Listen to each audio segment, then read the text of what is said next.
into existence all good things this year. 2021, here we come, baby. I'm stepping with you, I Mike. love it. No doubt. Stepping with you, 7. It's Right there it's with 7, you. but it's 21. 20 was tough, but 20 was good. Yeah. Gave you an opportunity to learn a whole Learn a lot. lot. You know, we can make it. Yeah. That's what I came out of 2020 with. Like, you know what? You know what, Alex? What? We can make it. Yeah. Hey, Greg. We can make it. We can make it, Greg. How you feeling, Greg? Every year is a new opportunity for progress, and so that's all I'm expecting. Great expectations as always, even as it was for 2020. Like the guy said, it's time for better. Yes. I love it. And look how we're all starting it here, bright and early on Undisputed. So let's get It is to bright it and early. and start with some football. Will we finally be able to crown the NFC East winner this Sunday? Washington can steal the division with a win over Philadelphia. However, if they lose, then it will be the winner of the Cowboys and Giants game that will be playoff bound. So, LeVar, how will the NFC East play out on Sunday? There will be one team that navigates this gauntlet. And I may sound a tad bit biased, 7, but I think it's going to be Washington. Hey, Greg, listen, let me set the stage here, all right? I played in the NFC East. You played in the NFC East. When you look at these matchups, you look at the Eagles versus the Washington football team. If you didn't know this, the Eagles have a superiority complex against the Washington football team. They think they're better, Mike. They always think they're better. Y'all bring more fans when y'all come to FedEx Field. You think you're better. So I look at this and it's like, man, knowing that Alex Smith is going to be back out there, that gives me hope that this Washington team is going to be the king author of this weekend. I think that you got Lancelot and Chase Young, superstar stud.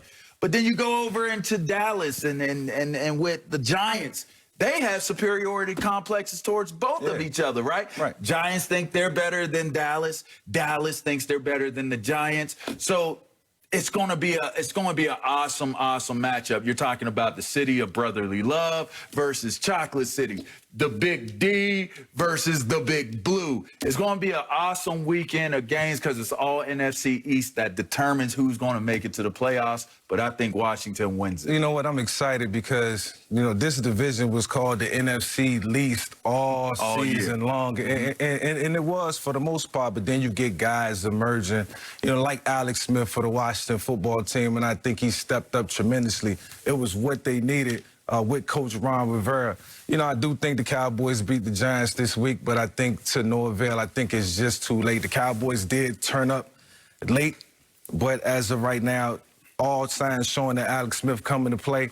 And I think the football team, going to put themselves in the position where, look, they win this weekend, they compete in the postseason.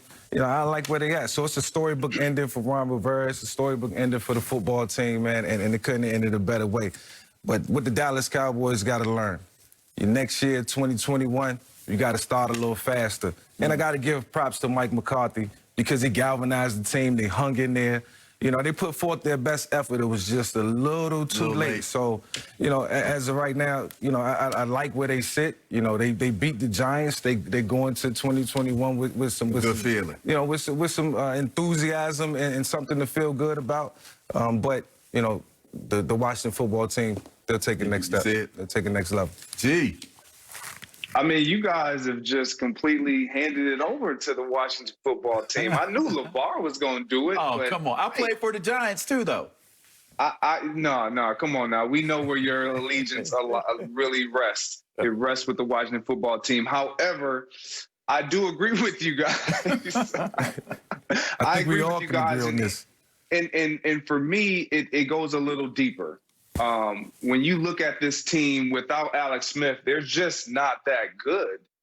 You're talking 18 points per game on offense, and that's where it matters. Let's be honest. That's where it matters. That's where it's been. Greg. That's where it's been most impactful when we look at this team.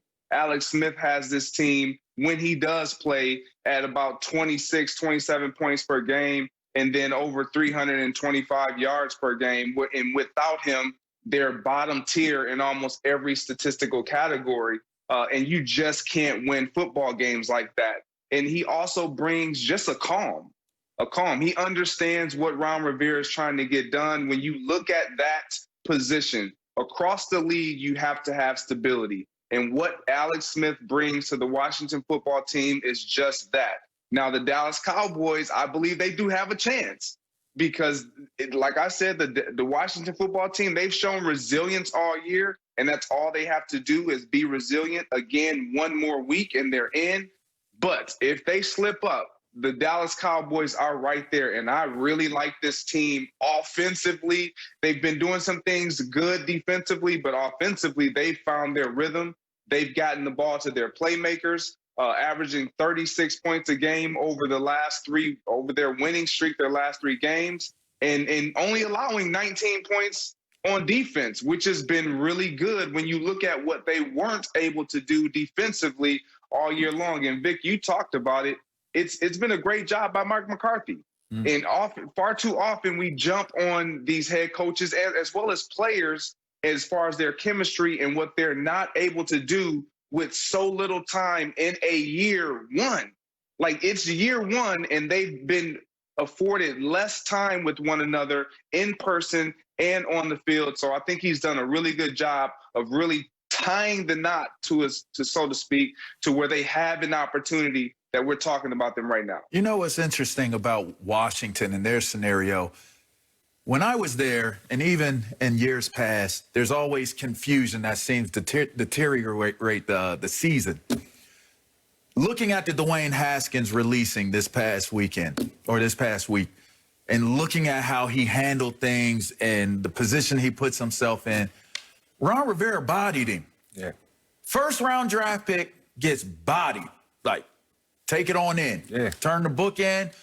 There's not going to be that state of confusion that derails this football team now. Yeah. And so there was no confusion of, is this a cultural shift or is this just are you flexing of the muscle? Like, this is not going to happen this way, but it's still Washington football, team football. No, Ron Rivera said, look, all y'all on notice, if a top draft pick at the quarterback's position can get bodied during the season, anybody can get it. And I'm going to tell you right now, if that's me in that locker room, I'm not looking at it being scared. I'm looking at it like, we got a real one. We got to be real ones.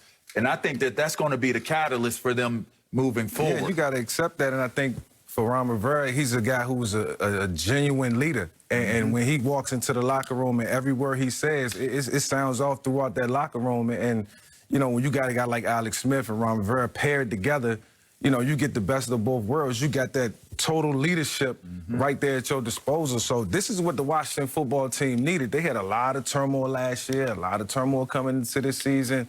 And now they get to clean it up quietly. And, a playoff berth does a lot for this team. Confidence moving forward. Like I say, it's what they brung Alex Smith and Ron Rivera to this team for, and now it's paying off, paying big dividends on both sides of the ball, offensively, defensively. Ron, the defensive guru, and Alex, he got the brain power at the offensive position, at the quarterback position. You do know, G and Mike, what I do tend to question, and you guys have given Mike McCarthy so much credit here, and I believe that he's done well as of late in salvaging what's taking place. But this has been advertised as a Super Bowl ready team.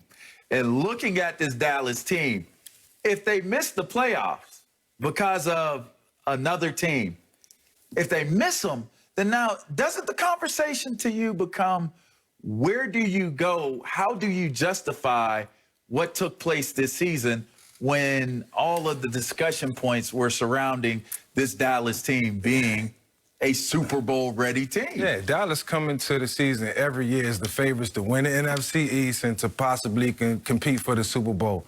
And for all the right reasons, they always have the team starting out the season that can compete, for the Super Bowl. And then slowly but surely, things start to go left, and they lose a guy, and they lose Dak, and yada, yada, yada. And it's always been that way. But I think this team learn a lot from this season.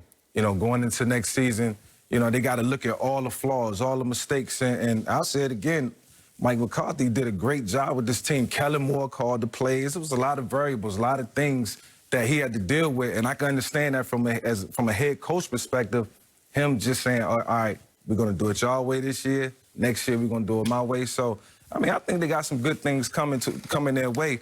They just got to stick with the plan, continue to build in free agency through the draft, sign Dak first and foremost, and then maybe some good things will come to this team come 2021.